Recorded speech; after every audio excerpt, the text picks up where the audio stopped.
Make Your Bed, Little Things That Can Change Your Life and Maybe the World. Written and read by Admiral William H. McRAVEN, United States Navy, retired. Stay tuned at the end of this production of Make Your Bed for an exclusive preview from Admiral McRaven's Sea Stories, My Life in Special Operations. To my 3 children, Bill, John, and Kelly. No father could be prouder of his kids than I am of you. Every moment in my life has been made better because you are in the world. And to my wife, Georgianne, my best friend, who made all of my dreams possible. Where would I be without you? Forward. On May 21st, 2014, I was honored to give the commencement speech for the graduating class of the University of Texas at Austin. Even though the university was my alma mater, I was concerned that a military officer, whose career had been defined by war, might not find a welcoming audience among college students. But to my great surprise, the graduating class embraced the speech.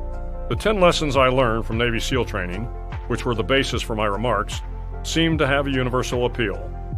They were simple lessons that dealt with overcoming the trials of SEAL training. But the 10 lessons were equally important in dealing with the challenges of life, no matter who you are. Over the past 3 years, I have been stopped on the street by great folks telling me their own stories. How they didn't back down from the sharks, how they didn't ring the bell, or how making their bed every morning helped them through tough times. They all wanted to know more about how the 10 lessons shaped my life, and about the people who inspired me during my career. This small book is an attempt to do so. Each chapter gives a little more context to the individual lessons, and also adds a short story about some of the people who inspired me with their discipline, their perseverance, their honor, and their courage. I hope you enjoy the book. Chapter 1. Start your day with a task completed. If you want to change the world, start off by making your bed. The barracks at Basic SEAL Training is a nondescript 3-story building located on the beach at Coronado, California, just 100 yards from the Pacific Ocean. There is no air conditioning in the building, and at night, with the windows open, you can hear the tide roll in and the surf pounding against the sand. Rooms in the barracks are Spartan. In the officer's room, where I berthed with 3 other classmates, there were 4 beds, a closet to hang your uniforms, and nothing else. Those mornings that I stayed in the barracks, I would roll out of my Navy rack and immediately begin the process of making my bed. It was the first task of the day, a day that I knew would be filled with uniform inspections, long swims, longer runs, obstacle courses, and constant harassment from SEAL instructors. "Attention," shouted the class leader, Lieutenant Junior Grade Daniel Stewart, as the instructor entered the room. Standing at the foot of the bed, I snapped my heels together and stood up straight as a Chief Petty Officer approached my position. The instructor, stern and expressionless, began the inspection by checking the starch in my green uniform hat to ensure the 8-sided cover was crisp and correctly blocked. Moving from top to bottom, his eyes looked over every inch of my uniform. Were the creases in the blouse and the trousers aligned? Was the brass on the belt shined to a mirror-like radiance? Were my boots polished bright enough so he could see his fingers in their reflection? Satisfied that I met the high standards expected of a SEAL trainee, he moved to inspect the bed. The bed was as simple as the room. Nothing but a steel frame and a single mattress. A bottom sheet covered the mattress, and over that was a top sheet. A gray wool blanket tucked tightly under the mattress provided warmth from the cool San Diego evenings. A second blanket was expertly folded into a rectangle at the foot of the bed. A single pillow, made by the lighthouse of the blind, was centered at the top of the bed and intersected at a 90-degree angle with the blanket at the bottom. This was the standard. Any deviation from this exacting requirement would be cause for me to hit the surf and then roll around on the beach until I was covered head to toe with wet sand, referred to as a sugar cookie. Standing motionless, I could see the instructor out of the corner of my eye. He warily looked at my bed. Bending over, he checked the hospital corners and then surveyed the blanket and the pillow to ensure they were correctly aligned. Then, reaching into his pocket, he pulled out a quarter and flipped it into the air several times to ensure I knew the final test of the bed was coming. With one final flip, the quarter flew high into the air and came down on the mattress with a light bounce. It jumped several inches off the bed high enough for the instructor to catch it in his hand. Swinging around to face me, The instructor looked me in the eye and nodded. He never said a word. Making my bed correctly was not going to be an opportunity for praise.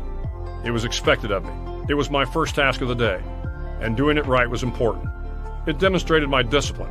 It showed my attention to detail, and at the end of the day, it would be a reminder that I had done something well, something to be proud of, no matter how small the task.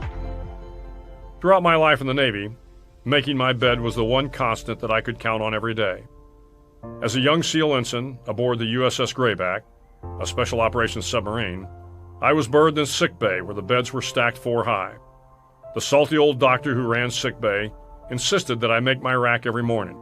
He often remarked that if the beds were not made and the room was not clean, how could the sailors expect the best medical care? As I later found out, this sentiment of cleanliness and order applied to every aspect of military life. 30 years later, the Twin Towers came down in New York City. The Pentagon was struck, and brave Americans died in an airplane over Pennsylvania. At the time of the attacks, I was recuperating in my home from a serious parachute accident. A hospital bed had been wheeled into my government quarters, and I spent most of the day lying on my back trying to recover. I wanted out of that bed more than anything else. Like every SEAL, I longed to be with my fellow warriors in the fight. When I was finally well enough to lift myself unaided from the bed, the first thing I did was pull the sheets up tight, adjust the pillow, and make sure the hospital bed looked presentable to all those who entered my home. It was my way of showing that I had conquered the injury and was moving forward with my life. Within 4 weeks of 9/11, I was transferred to the White House, where I spent the next 2 years in the newly formed Office of Combating Terrorism. By October 2003, I was in Iraq at our makeshift headquarters on the Baghdad airfield. For the first few months, we slept on Army cots.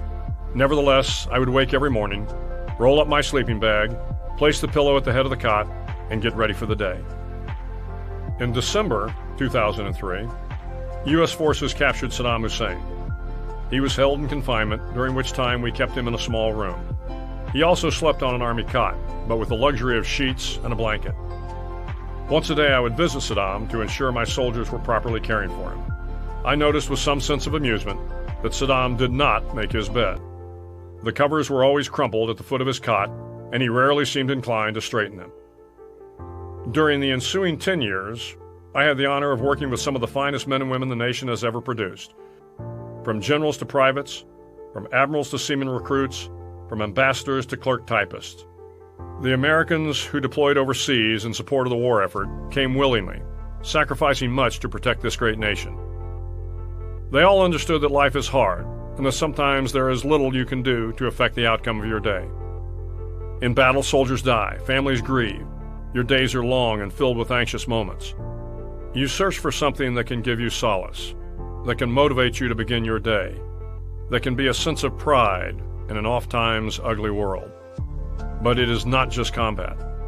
It is daily life that needs the same sense of structure. Nothing can replace the strength and comfort of one's faith. But sometimes, the simple act of making your bed can give you the lift you need to start your day and provide you the satisfaction to end it right. If you want to change your life, and maybe the world, start off by making your bed. Chapter 2. You can't go it alone. If you want to change the world, find someone to help you paddle. I learned early on in SEAL training the value of teamwork, the need to rely on someone else to help you through the difficult tasks. For those of us who were tadpoles, hoping to become Navy frogmen, a 10-foot rubber raft was used to teach us this vital lesson. Everywhere we went during the first phase of SEAL training, we were required to carry the raft.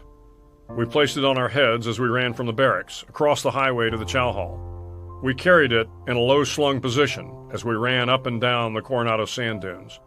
We paddled the boat endlessly, from north to south along the coastline and through the pounding surf. 7 men, all working together to get the rubber boat to its final destination. But we learned something else on our journey with the raft.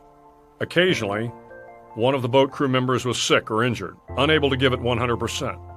I often found myself exhausted from the training day or down with a cold or flu. On those days, the other members picked up the slack. They paddled harder.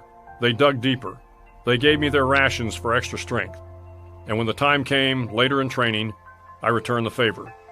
The small rubber boat made us realize that no man could make it through training alone. No SEAL could make it through combat alone, and by extension, you needed people in your life to help you through the difficult times. Never was the need for help more apparent to me than 25 years later when I commanded all the SEALs on the West Coast. I was the Commodore of Naval Special Warfare Group 1 in Coronado. A Navy captain, I had by now spent the past several decades leading SEALs around the world. I was out for a routine parachute jump when things went terribly wrong. We were in a C-130 Hercules aircraft climbing to 12,000 feet preparing for the jump. Looking out of the back of the aircraft, we could see a beautiful California day, not a cloud in the sky. The Pacific Ocean was calm, and from this altitude, you could see the border of Mexico just a few miles away. The jump master yelled to stand by. Now on the edge of the ramp, I could see straight down to the ground. The jump master looked me in the eye, smiled, and shouted, "Go! Go! Go!" I dove out the aircraft, arms fully extended and legs tucked slightly behind my back. The prop blast from the aircraft sent me tilting forward until my arms caught the air and I leveled out. I quickly checked my altimeter, made sure I wasn't spinning, and then looked around me to ensure no jumper was too close to me. 20 seconds later, I had fallen to the full altitude of 5,500 feet. Suddenly, I looked below me, and another jumper had slid beneath me, intersecting my path to the ground. He pulled his ripcord, and I could see the pilot chute deploying the main parachute from his backpack. Immediately, I thrust my arms to my side, forcing my head to the ground in an attempt to get away from the blossoming chute. It was too late. The jumper chute popped open in front of me, like an airbag, hitting me at 120 miles an hour. I bounced off the main canopy and spun out of control, barely conscious from the impact. For seconds, I spun head over heels, trying to get stable again. I couldn't see my altimeter and was unaware of how far I had fallen. Instinctively, I reached for my ripcord and pulled. The pilot chute jettisoned from its small pouch in the back of the parachute, but wrapped around my leg as I continued to tumble toward the ground. As I struggled to untangle myself, the situation got worse. The main parachute partially deployed, but in doing so, twirled around my other leg. Craning my neck toward the sky, I could see my legs were bound by two sets of risers, the long nylon straps that connect the main parachute to the harness on my back. One riser had wrapped around one leg, the other riser around the other leg. The main parachute was fully out of the backpack, but hung up somewhere on my body. As I struggled to break free of the entanglement, suddenly I felt the canopy lift off my body and begin to open. Looking toward my legs, I knew what was coming next. Within seconds, the canopy caught air. The two risers, one wrapped around each leg, suddenly and violently pulled apart, taking my legs with them. My pelvis separated instantly as the force of the opening ripped my lower torso. The 1,000 small muscles that connect the pelvis to the body were torn from their hinges. My mouth dropped open, and I let out a scream that could be heard in Mexico. Searing pain arched through my body, sending waves pulsating downward to my pelvis and upward to my head. Violent, muscular convulsions racked my upper torso, shooting more pain through my arms and legs. Now, like having an out-of-body experience, I became aware of my screaming and tried to control it, but the pain was too intense. Still head down and falling too fast, I turned myself upright in the harness, relieving some of the pressure on my pelvis and back. 1,500 feet. I had fallen over 4